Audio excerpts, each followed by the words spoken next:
तो कैसे हैं आप लोग। आज की जो कविता है वो कहीं ना कहीं महाभारत को लेके मेरी जो समझ है, जो मेरा ज्ञान है, उसका समन्वय है। मेरा ये मानना है कि हमारा जो जीवन है, हमारे मन में कई सारी व्यथा चलती रहती है। एक तरीके से एक महाभारत चलती है हमारे दिमाग में। तो अगर हम पुरानी महाभारत से कुछ सीख लेके उसको अपने दिमाग में उतारे ना, तो उसमें से ज्यादातर परेशानियों का अंत तो यूं ही आ जाएगा। तो मेरे खुद के जीवन में जब ऐसी कुछ परेशानी, कुछ संघर्ष चल रहे थे, तब मैंने अपनी मन की व्यथा को इस महाभारत की कविता के तौर पे लिखने का प्रयत्न किया था। तो अब ये कविता कैसी है ये तो आप लोग ही बता सकते हैं। तो इस कविता को जल्दी से शुरू करते हैं। तो ये कविता कुछ इस तरीके से है।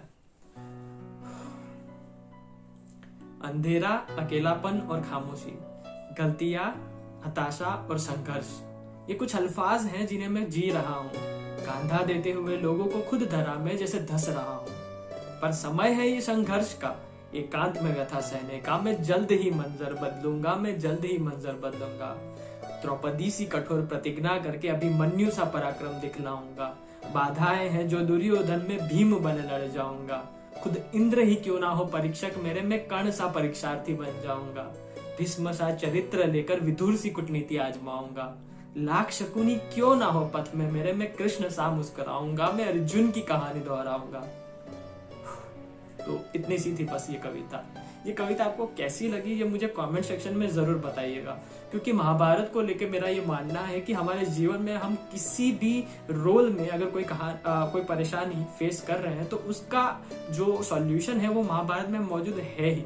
अगर आप as a sun, as a पुत्र कोई परेशानी को फेस कर रहे हैं तो आप अभिमन्यु का एग्जाम्पल ले सकते हैं। अगर आप अपने गोल को लेके, अपने ड्रीम्स को लेके, अपने एम्स को लेके कहीं ना कहीं मिसडायरेक्टेड है या फिर कंफ्यूज्ड है तो आप फिर अर्जुन का उदाहरण ले सकते हैं। अगर आपको ऐसा लग रहा है कि आप कहीं ना कहीं बहुत सारे गलत काम कर रहे हैं और उससे क्या फर्क पड़ेगा ये आप जानना चाहते हैं तो आप दुर्योधन का एग्जाम्पल ले सकते हैं।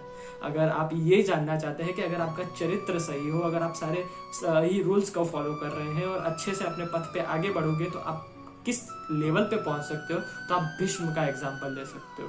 तो ऐसे बहुत सारे एग्जाम्पल्स, बहुत सारी कहानियां, बहुत सारी सीख है जो मैंने महाभारत से सीखी है, जो मैं आप लोगों तक पहुंचाना चाहता हूं। तो मुझे बताइएगा जरूर कि ये वाली कविता आपको कैसी लगी, ताकि मैं ऐसी और भी कविता आप लोगों के लिए ला सकूं। तब तक के लिए शुक्रिया। ध्यान रखिएगा अपना।